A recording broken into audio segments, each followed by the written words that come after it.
What's going on, Guardians? It's Tizzle here, and in this video, I am going to showcase what I think is literally the best all-around build in Destiny. This build has insane ad clear, unmatched survivability, and huge single target damage. It's also incredibly easy to run, as it's very user-friendly. The build truly has no weakness if you know how to run it right. I've been running this build for over a year now, literally since Solar 3.0 came out. Technically, I was even running it in the subclass 2.0 days too, but this iteration of the build is the strongest one yet. All that is to say, I'm somewhat an expert on this build, so I will take you through every piece of this build so you can demolish high-end content with ease just like me. I've taken it through the paces of every piece of content throughout the last year, including the Day 1 contest raid Root of Nightmares. This build literally shines in every bit of content. I would say the one area where it may not be top tier is solo Grandmaster Nightfalls, as you want to play a bit more safely because one death will send you to orbit, but I'm willing to bet that the majority of my viewers aren't soloing GMs, and if they are, they don't need my recommendations to know what is good. The current background gameplay is me doing a 3-minute Master Lost Sector, and this isn't even one of the fastest Lost Sectors out there. You can do a 90-second Master Lost Sector with this build pretty easily. I also soloed Legend Avalon with this build in 25 minutes, which is quicker than Salta Greppo did it on a Void Titan. In my opinion, Restoration is just better than Devour in high-end content. I have been wanting to post this build for a long time now, but something has always gotten in the way. And recently, Bungie has been making blog posts on subclass and exotic reworks, so I thought this build may get nerfed and the fun would be over. But to my surprise, I was wrong. They are actually buffing it for next season, which I will go over later, so there is no better time to try it out. That being said, the TWAB that dropped this week seems to indicate the Surge's next season will be Arc, Void, and Strand, but still, this works regardless of any seasonal mods and will dominate for a long time to come. So now that I know it isn't catching an imminent nerf, I wanted to finally showcase this build because as much as I hate to admit it, it has turned my Warlock loving ass into a Titan main. I'm not even joking. If I want to power through something in a hurry, this is my go-to build. Now, I think I've rambled on long enough, let's jump into it. So this whole build centers around the exotic arm piece Syntheseps.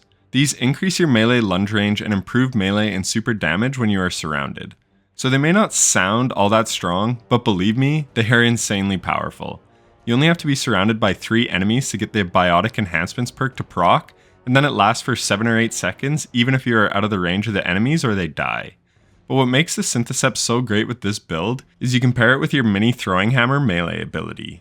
Your bonk hammer can be infinitely thrown as long as you pick it back up. So the gameplay loop is very simple. Throw hammer, pick it up, throw it again. The buff from Biotic Enhancements makes it so you can one-shot most red bar enemies in most content. Hell, you can even 3-bonk champions in master content, but we will get to that. First, let's break down what is happening with the bonk hammer. A base melee hits for 10,246 damage, and a base bonk hammer hits for 20,629 damage. But with Syntheseps, your melee hits for 3x damage, and that applies to the bonk hammer as well. So your base melee hits for 30,738 damage with Biotic Enhancements procced, and the bonk hammer hits 61,886. That is like shotgun level damage for your infinitely throwable hammer. I'm not exaggerating when I say that you don't need a weapon with this build. I've done tons of content just using my hammer, but that is just the beginning, the base gameplay loop. We then throw in our aspects and take this to the next level. We are going with Roaring Flames, which will buff our bonk hammer even further. This stacks up to 3 times, as you can see on screen with the damage increasing. 1 stack is a 20% buff, 2 stacks is 44%, and 3 stacks is 72.8%. So you can see how this is starting to deal some pretty awesome damage. The Syntheseps buffed bonk hammer hits 61,866 damage, and that goes up to 82,370 with 3 stacks of Roaring Flames. We are hitting for higher damage than some heavy weapons. But it gets better. Every time we get a hammer kill, we activate our other aspect, Soul Invictus, which creates a sunspot when we get a charged ability kill. So we are spawning sunspots everywhere, which will give us restoration for wonderful survivability and faster ability cooldowns for our grenade and barricade, and our hammer should we ever lose it, which does happen from time to time. And I want to talk about that for a second. Your mini hammer makes this whole build run. When you don't have it, you are in trouble because it provides so many benefits. But if you have even a single stack of Roaring Flames, then your regular melee will also be able to create a sunspot as well as keep Roaring Flames going. So you can actually get your hammer back quickly because you'll be creating sunspots, which reduces your ability cooldowns. This is actually a very important thing to know for this build. Syntheseps buffs your melee range like I mentioned, so sometimes when I have Roaring Flames going, I just use the regular melee because it locks onto targets. So things like Taken Scions and Taken Thrall are really weak, but they do jump around a lot, so just meleeing them is safer than throwing your hammer and probably missing. And that brings me to one of the buffs that Bungie mentioned is coming in Season of the Deep. Your throwing hammer melee is getting some aim assist added to it from the sounds of things. They state throwing hammer now adjusts its initial flight trajectory based on your aim assist target. So basically it will be easier to hit targets. I couldn't believe it, but there you go. This OP build is getting a little more user friendly next season. And one more thing about the melee with Roaring Flames is it can apply Scorch, so you can beat on an enemy and ignite it if you punch it enough times. The mini hammer does not apply Scorch though. Also, I had this comment on many of my gameplay videos in the past asking how I throw my hammer up close. You want to bind your keybinds or controller mapping to charge and uncharged and have them on separate presses. I have uncharged bound to C and charged bound to my secondary mouse button. This allows me to decide if I want to use my regular melee or my mini hammer. If you want to see how to set it up for controller as well, I actually made a video a long time ago showing how to do this. But it's pretty simple to figure out, and it's very important that you do it for this build. So we have covered the exotic and the aspects, and those alone make this build a monster. But the fragments and mods are really what take this build to the next level. Particularly the fragments, because Solar has an amazing kit to choose from. There are 2 hugely important fragments to run with this build, and then you can drop in whatever you like for your playstyle. But here are the ones you must run. First up is Ember of Empyrean. Solar, weapon, or ability final blows extend the duration of restoration and radiant effects applied to you. This is what makes you almost unkillable. You see, we are getting nothing but solar ability kills with our hammer, and when we do, we proc a sunspot from Sol Invictus. That gives us restoration for a brief duration. But with this fragment on, it extends the restoration. So as long as you keep killing things, you will constantly have restoration up. The hardest part of this build is getting that initial kill to get the combo going, and believe me, it isn't even that hard to do. But once you do, you are walking around getting constant restoration with a hammer doing more and more damage thanks to Roaring Flames. Additionally, every time you pick up your hammer, after hitting an enemy you get cure applied to you, so you get a bump in health. They say the best defense is a good offense, well this build proves that. As long as you keep bonking enemies, you keep getting your health back. Aggression is the name of the game with this build, which is probably why I like it so much. So now we know how to survive anything, but this build also shines because you get a permanent 25% damage boost thanks to Radiant. Ember of Torches allows powered melee attacks to make you and nearby allies radiant, so you are also buffing your teammates tremendously. And again, Ember of Empyrean extends this duration, so anytime you do decide to use your weapons, you will be doing 25% more damage. It is crazy. And just one thing I want to throw in here is that in something like GM level content, if you throw your melee ability from afar, but it's too unsafe to go get it, when the hammer does explode, if it hits an enemy, that will re-proc Radiant. So that's pretty cool to know. So those are the 2 must-use fragments because it gives constant weapon damage and constant restoration to survive. So now you still have 2 open fragment slots. Ember of Solace gives you longer duration of Radiant and Restoration, which isn't bad at all. Ember of Combustion allows your super final blows to cause an ignition, which is actually quite strong. It also creates a fire sprite. So these are the 2 that I run, because aside from the first 2, nothing else really matters. Ember of Ashes applies more Scorch to targets, so that can be decent. Ember of Beams makes your throwing hammer super track better for ease of use. Really, those are the only other fragments I would consider using, and if you're using the Burning Maul super, then you definitely don't need Ember of Beams.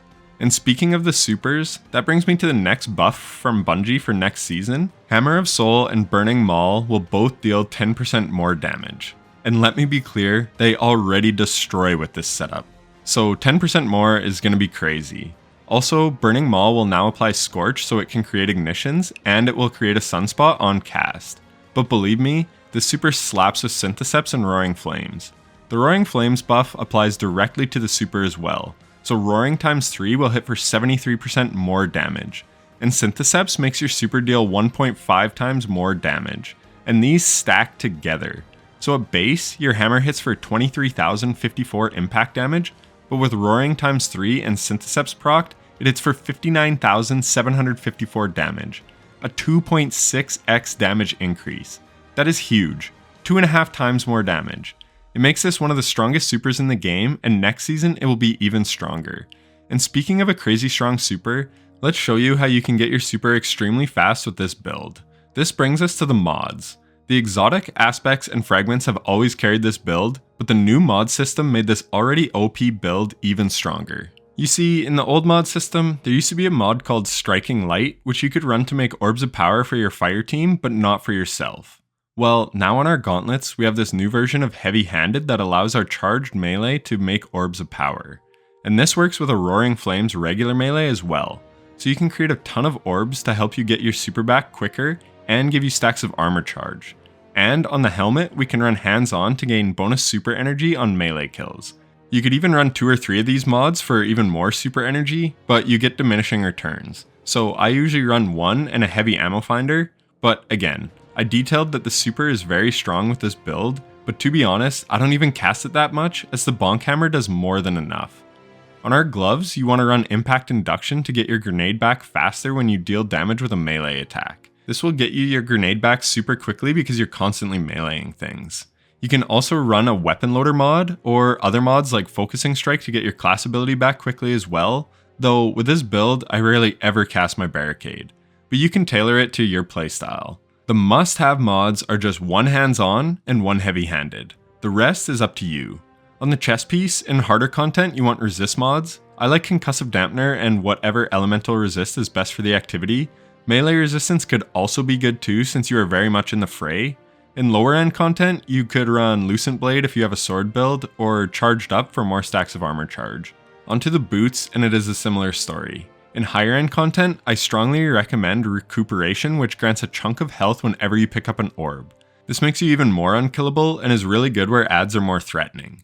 You get the cure from the hammer, but you also get a chunk of health from the orb you make each time you kill an enemy with said hammer. You could also run Innervation for grenade energy back on orb pickup.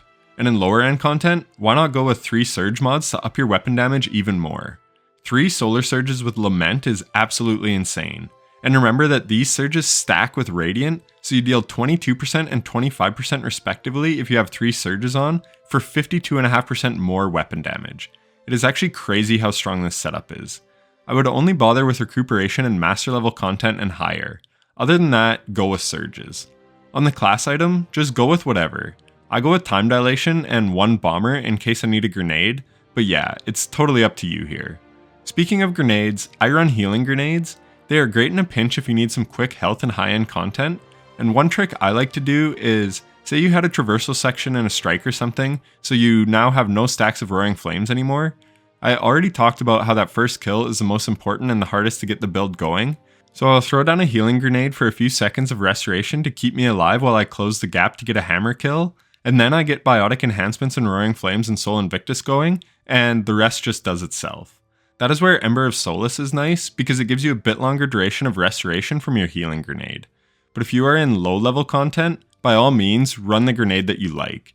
Roaring Flames will also buff the damage of this grenade, and if you are running Impact Induction, you'll be able to spam your grenades quite frequently. Again, it comes down to your preference. For me, I just like having the backup healing because I hate dying, and because the hammer does more than enough. And the last part of the build is the stats. Because it is such an aggro build, you want 100 resilience before anything else. You get 30% damage reduction, so you can tank a lot of damage. Like seriously, the survivability of this build is nuts. I actually cringe when people run Lorelei Splendor Helm because this build does everything that does, but way better. Remember, the best defense is a good offense. The sooner you kill the enemies, the less damage you will take. After that, it doesn't really matter. I don't care about intellect because everything else gives you your super way quicker. I run 100 discipline because I love grenades and the healing grenade comes in clutch from time to time. Recovery could be good, but because you are constantly receiving restoration from this build, it isn't needed, which is why mine is so low. Strength is only needed if you lose your hammer, and I explained a trick that you can use to get it back quite quickly thanks to Soul Invictus. So yeah, basically just stack resilience and go. And that is basically the build. What I love about this build is it is not hyper specific and it's very user friendly. The hammer throwing loop is the same for whoever runs it, but you can tweak a lot of things to fit your playstyle. So from a high level overview, I will summarize the most important bits of the build to make you a walking tank. You need Mini Hammer for your melee, Roaring Flames and Soul Invictus for aspects, Ember of Empyrean to keep restoration going so you never die, and Ember of Torches to give you and nearby allies a near constant radiant buff. hands-on on the helmet for bonus super from your melee kills, and heavy-handed on the gloves to create orbs on every melee kill. The rest is all just bonus. And of course, the amazing exotic Syntheseps. Again, this has become my most used build in the last year, and it literally works for all levels of content. Oh, and it also absolutely slaps in Rumble, because that's such a chaotic playlist, and your super is dealing more damage, and your mini hammer can one-bonk people. It's actually so much fun. But yeah, in the future, if it is Solar Surge, then throw this on and go. If you made it this far, then I thank you so much for watching to the end, it means a lot. I hope you steamroll content as easily as I've been able to over the last year. Now get out there and get bonking. Take care.